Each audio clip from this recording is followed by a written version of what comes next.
પણ તમે વહેલા કેમ જાણ ન કરી? તમને કોલ આવ્યો તો તમે તરત જ મારી પાસે કેમ ન આવ્યા? મારે પહેલા જાણવું હતું કે એ કિડનેપર્સનો ઇન્ટેન્શન શું છે. હું બહુ ડરી ગઈ હતી. મને મોટીબાના જીવની ચિંતા હતી, એટલા માટે હું પહેલા ના આવી. પણ હવે મને ખબર છે કે એ કોણ છે અને બહુ જ ખતરનાક છે.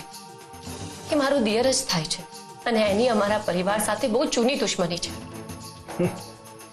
આપણા પોતાના જ આપણને વધારે નુકસાન પહોંચાડે છે.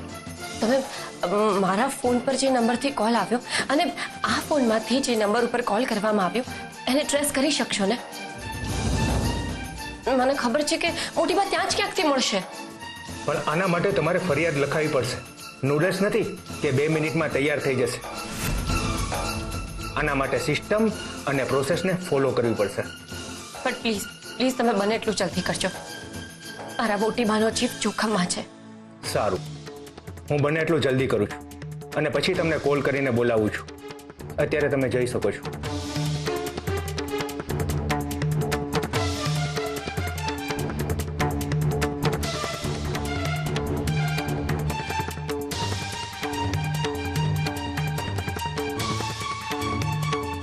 તમે કીધું તો એ રીતે જ થયું. એ અહીંયા પહોંચી અને ફરિયાદ પણ નોંધાવી દીધી. આ તો સારું થયું કે ડાયરેક્ટ મારી પાસે આવી. જો બીજા ઇન્સ્પેક્ટર પાસે ગઈ હોત ને તો પ્રોબ્લેમ થઈ જાય. અને હા, તમારે જે કંઈ પણ કરવું હોય ને એ હવે જલ્દી કરજો.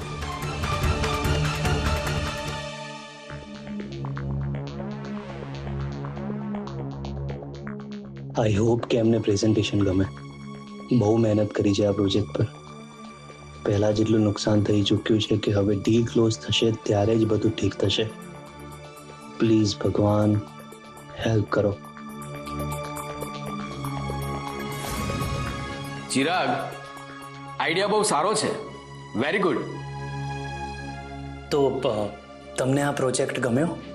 હા, આઈડિયા તો સારો છે પણ થોડો રિસ્કી છે. હા, તો શું તમે આ આઈડિયા ઉપર કામ નહીં કરો? મેં એવું ક્યાં કહ્યું? મને રિસ્ક લેવા ગમે છે કારણ કે હું એવું માનું છું કે રિસ્ક લીધા વગર સક્સેસ ડિફાઇન કરી જ ન શકાય. Thank you so much sir. Pleasure is mind. પણ સાચું કહું ને તો વ્યાજ કે રિટર્ન માટે હું ઇન્વેસ્ટમેન્ટ કરતો જ નથી. મને નવા બિઝનેસ એક્સપ્લોર કરવા ગમે છે.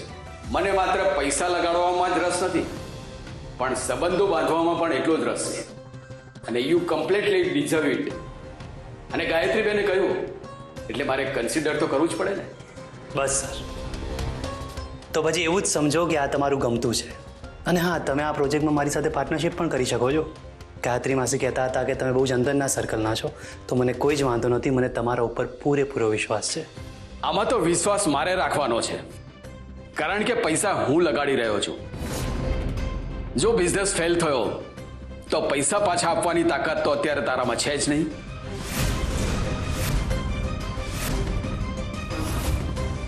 સર, મને પૂરેપૂરો વિશ્વાસ છે કે બિઝનેસ ફેલ નહીં થાય. ઘણા બધા રિસર્ચ, ઘણા બધા ફેક્ટ અને મારો ઘણો બધો સમય લાગેલો છે. મેં આના બધા જ એંગલ વિશે વિચારેલું છે. બ્રિલિયન્ટ.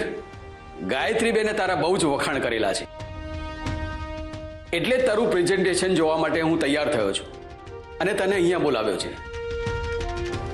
પણ સંબંધોને સાઈડમાં રાખીને લેટ બી પ્રેક્ટિકલ. હું જે રિસ્ક લઈ રહ્યો છું એની સામે મને શું મળશે? તું કેટલા % પાર્ટનરશિપ મને ઓફર કરીશ? સર, હું તમને પ્રોજેક્ટ ઉપર 40% પાર્ટનરશિપ આપવા માટે તૈયાર છું. અને એના બદલામાં જે ઇન્વેસ્ટમેન્ટની અમાઉન્ટ છે, પ્રોજેક્ટ ઉપર એ જે ઇન્વેસ્ટ કરશો ને એના પણ હું 40% જ લઈશ. ડન. હું તારી સાથે પાર્ટનરશિપ કરવા તૈયાર છું પણ મારો એક નિયમ છે કે કોઈ અજાણ્યો માણસ હોય અને મારો સગા સંબંધી ન હોય એવા માણસ સાથે હું ક્યારેય પાર્ટનરશિપ નથી કરતો.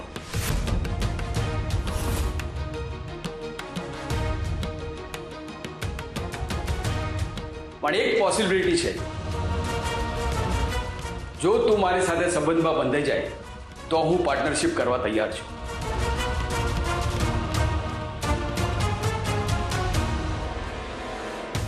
સંબંધ? કેવો સંબંધ? ગાયત્રીબેને તારા વિશે મને બધી જ માહિતી આપી છે. એમણે કહ્યું છે કે તું જેન્યુઇન વ્યક્તિ છે એટલે હું તારાથી પ્રભાવિત થયો છું.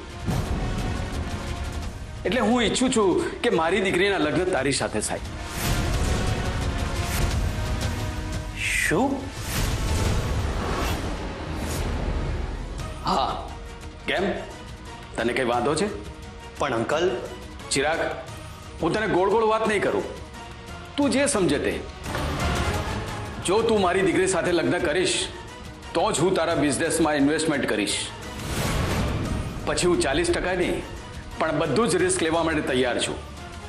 પણ તું વિચારી જો કે તું તારા જીવનમાં આ પગલું ભરવા માટે તૈયાર છે?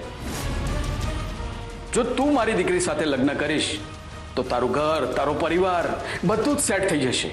તારી લાઈફ બની જશે. Choice is yours. વિચારે લે. હું તને ફોર્સ નથી કરતો, પણ ડેલ થશે તો આ જ રીતે થશે.